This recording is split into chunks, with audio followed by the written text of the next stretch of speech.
nama saya Metamiana Nabur Semiring. Saya berasal dari kelas E reguler sejarah 2023. Nah, teman-teman sekalian, saya berasal dari kelompok 6 yang akan membahas yaitu tentang mini riset kami, yaitu berjudul tentang kekerasan seksual pada perempuan.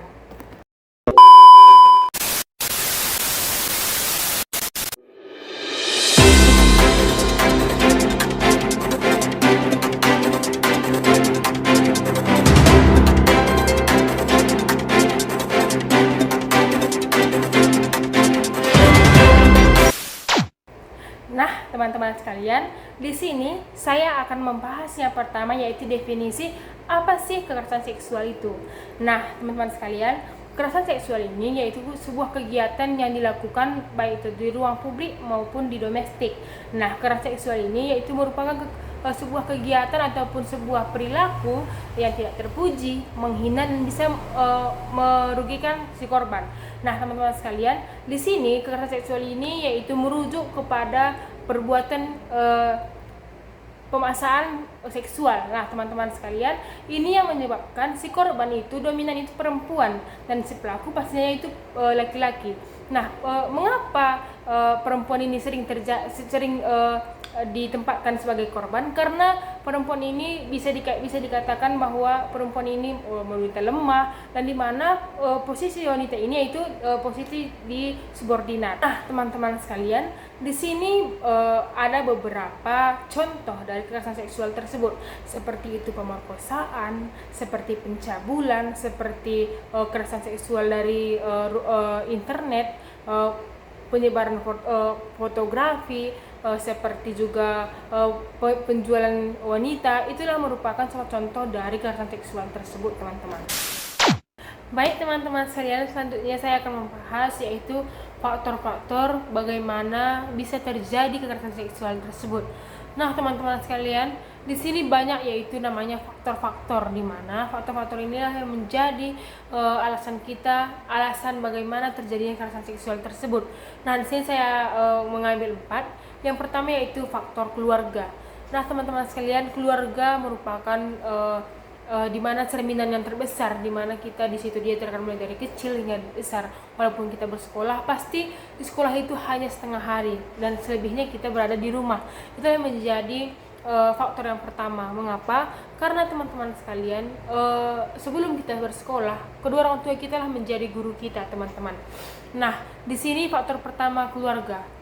Jika dilihat teman-teman sekarang ini, jika ada keluarganya yang tidak cemara ataupun keluarga yang broken home, pasti perilaku anaknya itu tidak bagus, teman-teman. Seperti dia bisa dikatakan kurangnya kasih sayang.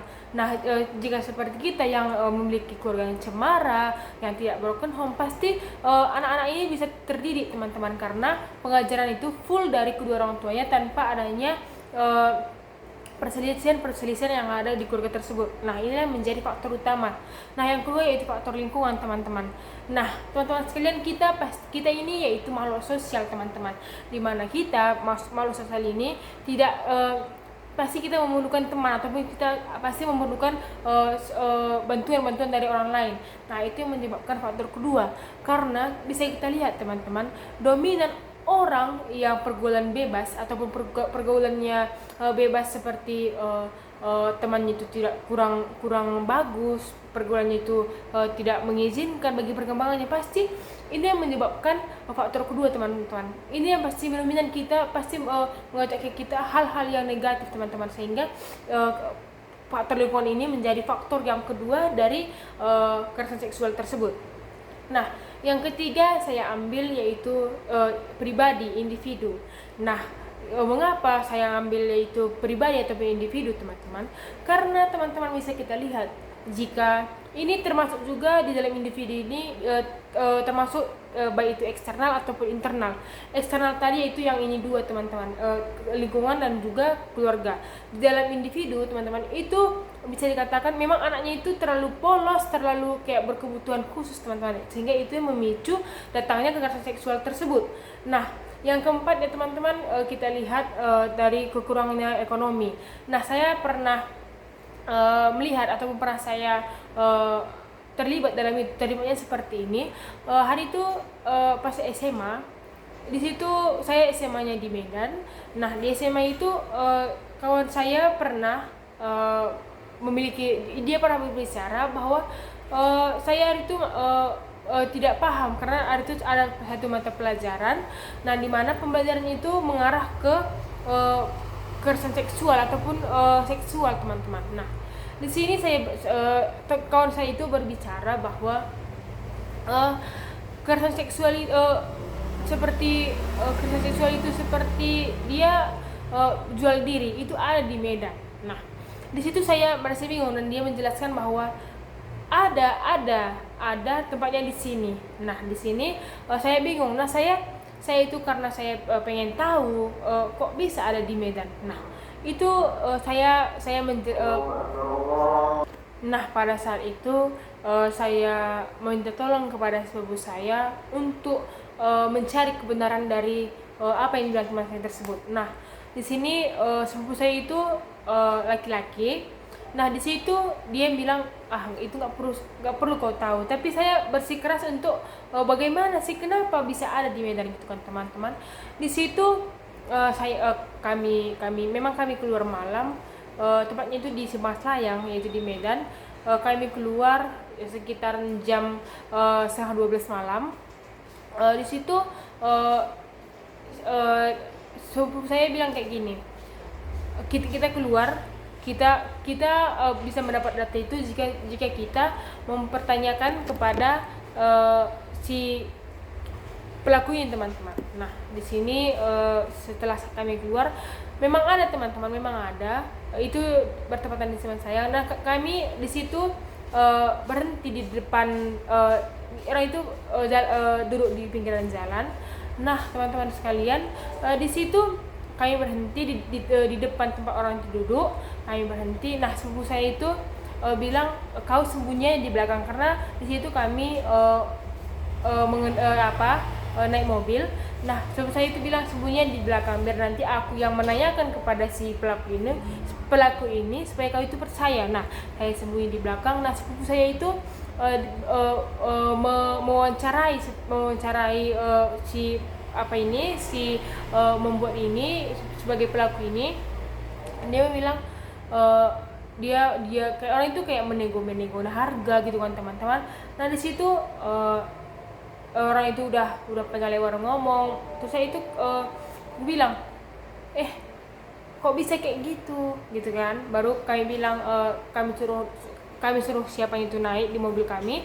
Baru kami menanyakan kenapa kak kok bisa kayak gini kerjaannya, kok bisa kayak gitu. Nah disitulah saya mendapat satu faktornya teman-teman, yaitu kurangnya perekonomian teman-teman. Dimana kakak itu kuliah di satu universitas di Medan, dia itu memiliki kekurangan uang untuk membeli buku pada saat itu. Nah dia itu kok bisa kayak gitu kak, apakah nggak ada lagi orang tua. Nah itu kembali lagi kepada faktor yang pertama, dia itu anak broken home dan dia itu juga kekurangan ekonomi teman-teman. Maka dari itu itulah yang menjadi faktor terbesarnya, karena dengan kekurangnya perekonomian ini juga kita pasti memikir bagaimana cara keluarnya untuk bisa mendapatkan uang, bagaimana mendapatkan uang untuk membeli buku tersebut teman-teman. Nah itulah yang menjadi beberapa faktor dari terjadinya kekerasan seksual tersebut.